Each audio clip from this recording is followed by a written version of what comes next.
It all started in freshman year, the typical meet your new best friend situation. I met her, Emily, on the very first day of orientation at the university. We hit it off immediately, both majoring in the same field of study, attending the same classes, and grabbing coffee after lectures. We became inseparable. It felt like the kind of bond you only read about, the kind where you trust someone with everything. But beneath the surface, things were off balance from the beginning. Emily was a free spirit, always chasing the next party, the next guy, the next fun distraction. Her grades? Not a priority. Not like they were for me. I had worked so hard to get into this university, and it wasn't just about the diploma. It was about building a future. My future. But Emily didn't seem to see it that way. She floated through our classes with the kind of casual detachment that would have made any other student sweat. But she had me, didn't she? I was always there to cover for her, to pick up the slack when she didn't do the work, to make sure she didn't fail our group assignments. I didn't mind at first. Friends help friends, right? By sophomore year, things started to change. Emily leaned on me more heavily, her excuses for not doing work becoming more creative, but less convincing. There was always some reason why she couldn't study for a quiz or finish her essay. I'd see her at parties, laughing and flirting with guys, while I was holed up in the library, burning the midnight oil. And then, of course, she'd message me afterward, expecting to copy my notes or get help cramming for the next test. I let it slide. I wanted to be a good friend, after all. But the resentment began to creep in slowly, silently, until it was an unspoken tension hanging between us. The moment that everything really shifted was during our third year. By this point, I was exhausted from carrying the weight of her education as well as my own. I was spending twice as long on projects because, of course, Emily needed me to do hers too. And she never thanked me. Not once. What was worse? She didn't seem to care. She still acted like everything was fine, like I was happy to be her personal tutor, her safety net, her academic lifeline. And maybe it would have continued like that. Maybe I would have just sucked it up and dealt with it, letting her coast along on my hard work. If it weren't for that one assignment. We were nearing the end of the semester, and our professor announced a major individual assignment. It wasn't a group project this time. Each student was responsible for their own work, and we were warned explicitly that collaboration or sharing work would be considered academic dishonesty. The task was a comprehensive research paper that would count for 40% of our final grade. I took it seriously, of course. I started my research immediately, scouring the library, mapping out my paper, and immersing myself in the work. Emily, on the other hand, shrugged it off. I watched her text during lectures, her attention anywhere but on the professor's instructions. When I brought it up, she brushed me off with a wave of her hand. "Relax," she said. "I'll figure it out. You can help me, right? Like you always do." That's when it hit me hard. Like you always do. She had never done the work, never cared, and she never planned to. I was just there to make sure she passed. But this assignment was different. I couldn't carry her this time. I had my own work to focus on, and this was too important for me to risk my own academic future. I told her, bluntly, that I couldn't help. Not this time. The conversation didn't go well. "Emily," the professor said, "this is individual. We can't collaborate or I'll get in trouble." I explained as kindly as I could. "I don't have the time or the energy to help you with this one. You have to do it yourself." Her face went from mildly surprised to something darker, something resentful. "So? What? You're just going to let me fail?" she snapped, her voice sharp. "After everything we've been through?" I blinked, taken aback. After everything we had been through? Was she serious? This was a girl who had taken advantage of my generosity for years, and now had the audacity to act as if I owed her something. "I'm not letting you fail," I said, keeping my voice as calm as I could. "But I can't help you cheat on this assignment. You know the rules. You need to do your own work." Emily's eyes flashed with anger, and for a moment I saw something in her that I hadn't noticed before. An entitlement, a coldness. "You're selfish," she spat, crossing her arms over her chest. You only care about your grades. You don't care about me at all. That stung, but I held my ground. I've helped you for years, Emily. This isn't about me being selfish. It's about you taking responsibility. She stormed off, muttering something under her breath. I watched her go, a heavy knot of frustration tightening in my chest. But I had made my decision. I wasn't going to let her guilt me into sacrificing my own success. After that conversation, things between us changed dramatically. Emily stopped talking to me altogether. At first, I thought she was just upset and needed time to cool off. But days turned into weeks, and the silence between us grew wider, colder. She started hanging out with new people, new friends who partied even harder than she did. I'd see her laughing with them in the student union, throwing side glances in my direction, but she never approached me. It was as if I had ceased to exist in her world. It hurt. I won't lie. Even though I had been tired of pulling her along, she had been my friend, and now she was gone, casting me aside because I had refused to do her work for her. But as much as it hurt, there was also a sense of relief. I could finally focus on my own studies without the weight of her expectations dragging me down, and I threw myself into my work, determined to succeed. The individual assignment came and went, and I nailed it. I poured my heart into that paper, and when I got it back with a glowing review from the professor, it felt like validation. I had made the right choice. But Emily, she failed. A few weeks after the assignment debacle, something strange happened. Emily began to creep back into my life. Not directly. She wasn't texting me or trying to patch things up, but she was suddenly everywhere. I'd bump into her in the library, in the cafeteria, in hallways between classes. And every time I saw her, she was watching me. At first, I thought I was imagining it, but the longer it went on, the more I realized that Emily was doing it on purpose. It was like she wanted me to notice her, wanted me to see her with her new friends, laughing, living her carefree life while I worked my ass off in the background. But there was something else. It wasn't just her presence that unsettled me. It was the way she looked at me. There was a coldness in her eyes, something that felt calculating. I started to get paranoid. I'd find my textbooks rearranged on my desk in the library when I returned from a break. My laptop would take longer than usual to log in, as if someone had tampered with it. Little things that could easily be brushed off as coincidence, but they nagged at me, sitting in the back of my mind, festering. I kept telling myself I was overthinking it, that it was just guilt playing tricks on my mind. But deep down, I knew better. The day before our finals, things took a darker turn. I had been working tirelessly on my final paper for one of our most important classes, an essay that would count for a significant portion of my grade. I saved it on my laptop, backed it up on the university cloud, and went to sleep feeling a sense of accomplishment. I had done it. I had survived the semester without Emily dragging me down. But when I opened my laptop the next morning, my heart stopped. The document was gone. Not just the essay, but every file I had worked on for that class. My heart raced as I frantically searched through my folders, checked the backup on the cloud, tried to recover any version of it, but it was all gone. Every bit of my work had vanished into thin air. Panic set in. How was this possible? I knew I had saved everything. I knew it had been there the night before. And then the realization hit me like a punch to the gut. Emily. It had to be her. She had found a way to get into my laptop, maybe during one of those times I'd left it unattended in the library. She had sabotaged me. But why?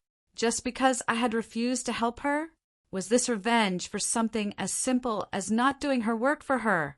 I didn't confront her immediately. I couldn't afford to lose more time. I had to rewrite the paper from scratch if I had any hope of submitting it by the deadline. But in the back of my mind, I was fuming. Emily had taken this too far. For days, I obsessed over how she had done it, how she had gotten into my files.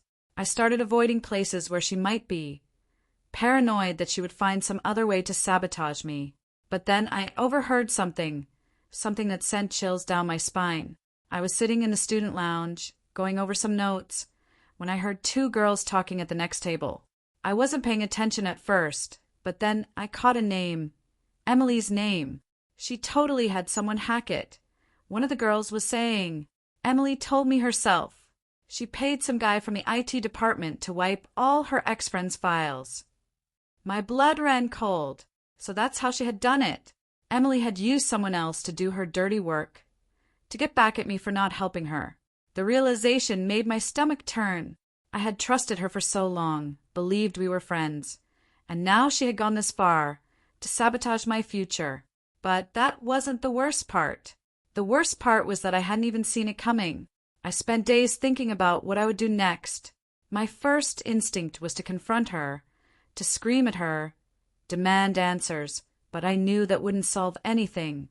It would just give her the satisfaction of knowing she had gotten to me. No, I had to be smarter than that. I had to find a way to show her that I wasn't someone she could mess with, that she couldn't just tear me down and expect to walk away unscathed. And so I started planning. I watched her carefully, paid attention to her routine, her new friends, her favorite places to study, and then I found my opportunity. It was during a particularly important exam week. Emily was scrambling to catch up. Despite everything, she was still struggling with her grades, and I knew she had one paper, one final assignment that she was counting on to pass the class. I made sure she never submitted it. Emily had no idea I was behind it. I played my part perfectly, acting as if I didn't care about what she had done to me, as if I had moved on. But behind the scenes, I was setting everything in motion. I used her own trick against her. I found someone in the IT department, just like she had, and paid them to block her access to the university's submission system. It was easy, really. She didn't even realize anything was wrong until it was too late. By the time she figured out that her paper hadn't been submitted, the deadline had passed. Her professor wouldn't take late submissions. She failed the class, and that's when I saw her, standing outside the professor's office, her face pale, her eyes wide with shock. She looked around, panicked, as if the world had suddenly collapsed around her. I approached her, my heart pounding in my chest. She didn't even look at me at first, too lost in her own despair. "Emily," I said, my voice calm. She turned to me, her expression a mixture of fear and anger. "You," she hissed, "you did this. I know you did." I smiled, a slow, deliberate smile that made her take a step back. "Maybe," I said softly, "or maybe it's just karma." Her eyes widened, and for the first time, I saw true fear in her face.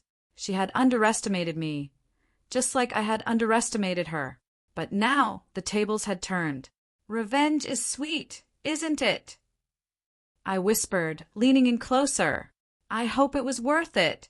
And with that, I walked away, leaving her standing there, her future slipping through her fingers, just like she had tried to do to mine.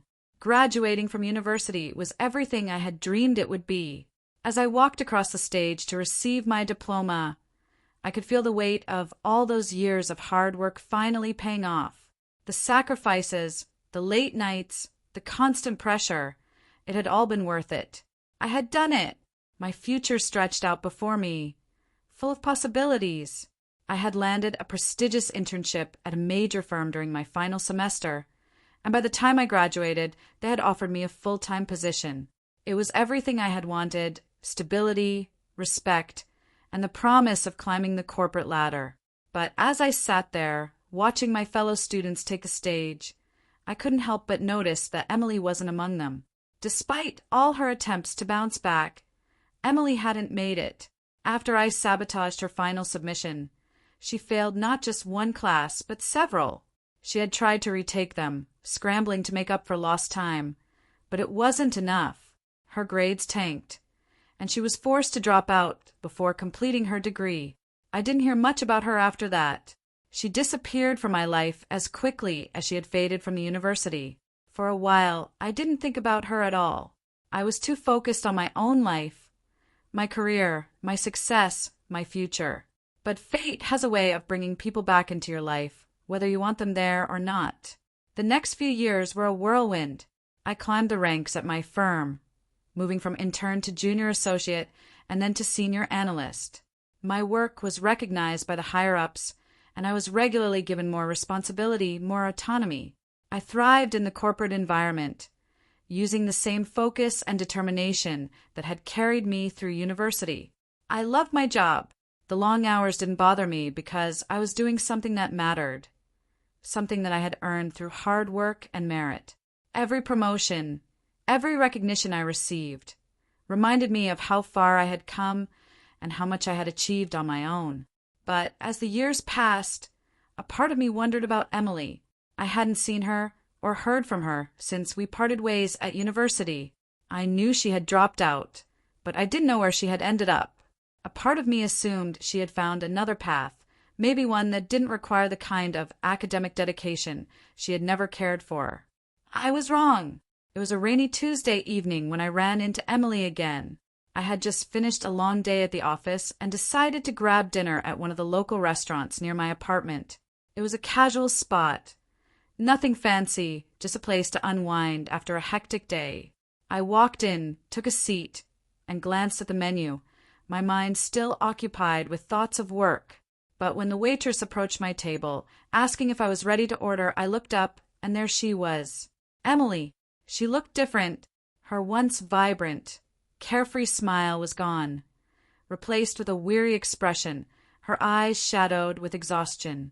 She wore the standard uniform of the restaurant, her hair pulled back into a messy bun, her posture slouched in a way that suggested she had been on her feet for hours. For a moment, neither of us said anything. I could see the recognition flash in her eyes, the shock that mirrored my own. It was like time froze between us, the weight of our shared past hanging in the air. "Can I take your order?" she asked, her voice flat, avoiding eye contact. I stared at her, the flood of memories hitting me all at once. Our friendship, her betrayal, my revenge. And now here she was, waiting tables while I was well on my way to becoming a success in my field. I ordered my food, trying to act normal, but I couldn't shake the surreal feeling of seeing her like this. The girl who had once acted like she owned the world, who had coasted through university expecting others to do her work, was now struggling to get by. As she walked away, I couldn't help but feel a mix of emotions. Part of me felt vindicated. This was the consequence of her actions, the price she had to pay for treating me the way she had. But another part of me, a smaller part, felt something else, pity. Over the next few weeks, I found myself returning to that restaurant more often than I'd like to admit. Each time, I saw Emily, and each time, I watched her as she moved through the motions of her job. She wasn't the carefree girl I remembered from university. She was different, hardened by life in a way that was painfully obvious. One evening, as I finished my meal, I saw her sitting at the bar during her break, sipping a glass of water, her shoulders slumped in defeat. Without thinking, I walked over and sat down beside her. "Emily," I said softly. She looked up, startled to see me so close. For a moment, I thought she would tell me to leave. But instead, she sighed, rubbing her tired eyes. "Hey," she muttered, her voice thick with exhaustion. There was a long silence between us, both of us uncertain about what to say. Finally, she broke it. "I didn't think I'd see you again," she said, staring into her glass. I nodded, unsure of how to respond. "I didn't think I'd see you either." She laughed, but it wasn't a happy sound. "Yeah, well, life doesn't always go the way you plan, does it?" I wanted to ask her what had happened, but I didn't need to. I already knew. She had dropped out of university, and without a degree, her options were limited. She had ended up here, waiting tables, trying to make ends meet while I had climbed the corporate ladder. It was the stark contrast between our lives that left me speechless. "You've done well for yourself," she said, glancing at my business suit, the expensive watch on my wrist. "I've worked hard," I replied, my words careful, deliberate. She nodded, her eyes distant. "Yeah, I guess you have." After that night, I didn't return to the restaurant for a while. Seeing Emily had stirred something in me, something unresolved. Part of me still felt angry at her for what she had done, for using me and betraying me. But another part of me realized that we were no longer the same people we had been back then. Life had taken us in different directions, and now, standing in front of me, was a person who had clearly been broken by the world. A few months later, I found myself walking past the restaurant again, unable to resist the pull to see her one last time. I went inside, sat at the same table, and waited. When she came to take my order, there was a flicker of recognition, but this time, she didn't avoid my gaze.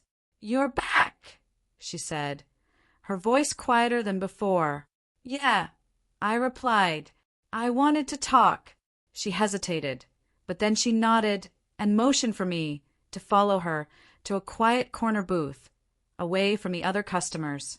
We sat down, and for a long time, neither of us spoke. Finally, she broke the silence.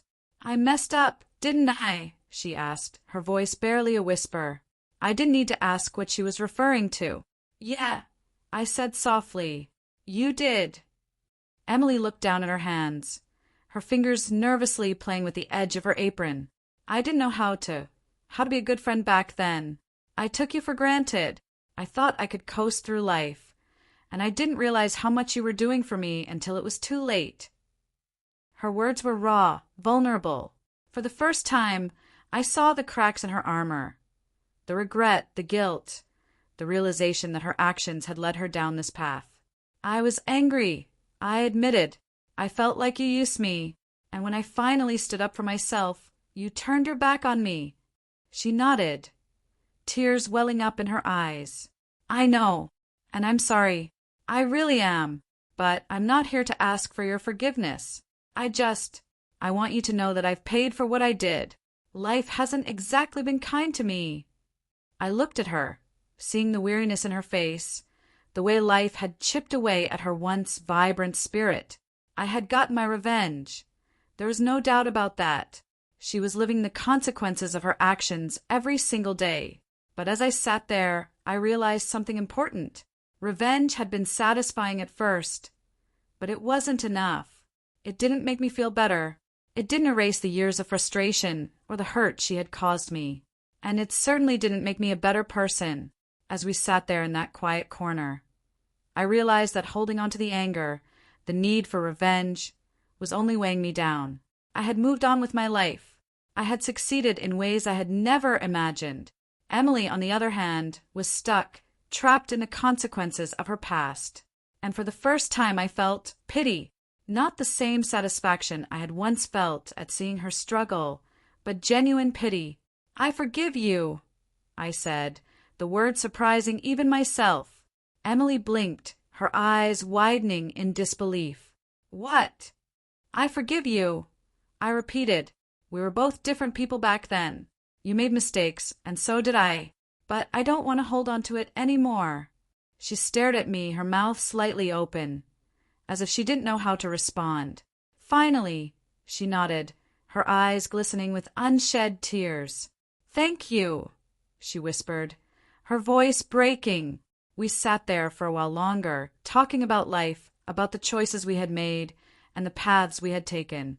It wasn't an easy conversation, but it was one that needed to happen. After that night, I didn't see Emily again.